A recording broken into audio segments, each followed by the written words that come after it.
کہتے ہیں کہ کسی جنگل میں کچھ جانور رہتے تھے۔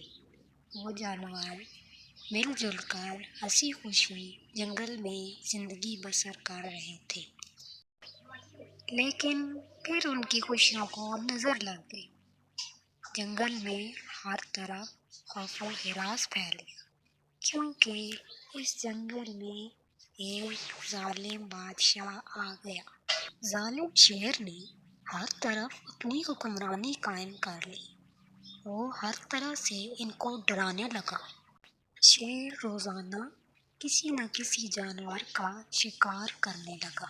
بیچارے جانور خوف کے مارے اپنے گھروں میں چھپ کر بیٹھ گئے۔ کوئی بھی اس ڈر سے باہر نہ نکلتا کہ شیر اس کو پکڑ لے گا اور اس کا شکار کر لے گا۔ وہ سارا دن بھوکے پیاسے گھروں میں بند رہتے۔ ایک دن تمام جانور ایک جگہ اکٹھے ہوئے اور سوچنے لگے کہ اس ظالم شیر سے کیسے چھٹکارا حاصل کریں۔ بہت سوچنے کے بعد انہیں کوئی ترکیب نظر نہ آئی۔ آخر کار بھیڑیا اے میرے پیارے دوستو، ہم میں سے کوئی بھی اس ظالم بادشاہ کا مقابلہ نہیں کر سکتا۔ میرا خیال ہے کہ ہم خود ہی ایک ایک دن جا کر ایک ایک جانور شیر کے سامنے پیش ہو جایا کریں، تاکہ باقی جانور اس دن آرام سے رہا کریں اور اس طرح خوف و خطر بھی نہ ہو اور ہم جنگل میں نکل سکیں۔ سب جانوروں نے اس مشورے کو پسند کیا اور خود ہی جا کر شیر کو ساری بات بتا دی۔ شیر نے ساری بات سن کر کہا، ٹھیک ہے، میں تم لوگوں کی بات مان لیتا ہوں، لیکن اگر کسی دن تم لوگوں نے آنے میں دیر کر دی تو میں جنگل میں نکل آؤں گا اور اپنی پسند کے جانور کا خود شکار کر لوں گا۔ تمام جانوروں نے اپنا وعدہ پورا کیا۔ یہ سلسلہ کچھ عرصے تک چلتا رہا۔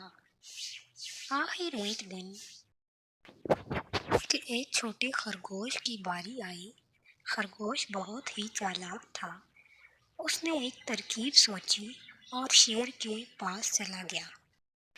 خرگوش کو دیکھ کر شیر بہت غصے سے بولا، اے چھوٹے جانور، تم نے آنے میں اتنی دیر لگا دی۔ میں کب سے بھوکا بیٹھا تمہارا انتظار کر رہا ہوں۔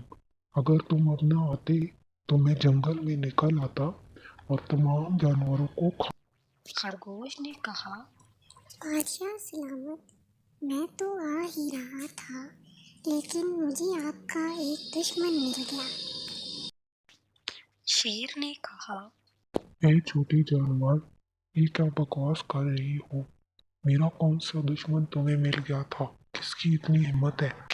خرگوش نے کہا، بادشاہ سلامت، جنگل میں ایک اور شیر آ گیا ہے اور وہ کہہ رہا تھا کہ اب وہ جنگل کا بادشاہ بنے گا اور آپ اس کا کچھ بھی نہیں بگاڑ سکتے، کیونکہ وہ آپ سے زیادہ طاقتور ہے۔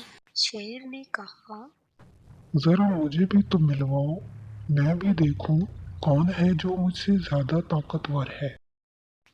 خرگوش بادشاہ کو لے کر ایک کنویں کے پاس چلا گیا اور کہنے لگا، بادشاہ سلامت، یہ دیکھیے، کنویں کے اندر آپ کا ہی انتظار کر شیر رہا نے ہے۔ جب کنویں کے اندر دیکھا تو اسے اپنے ہی جیسا ایک اور شیر نظر آیا۔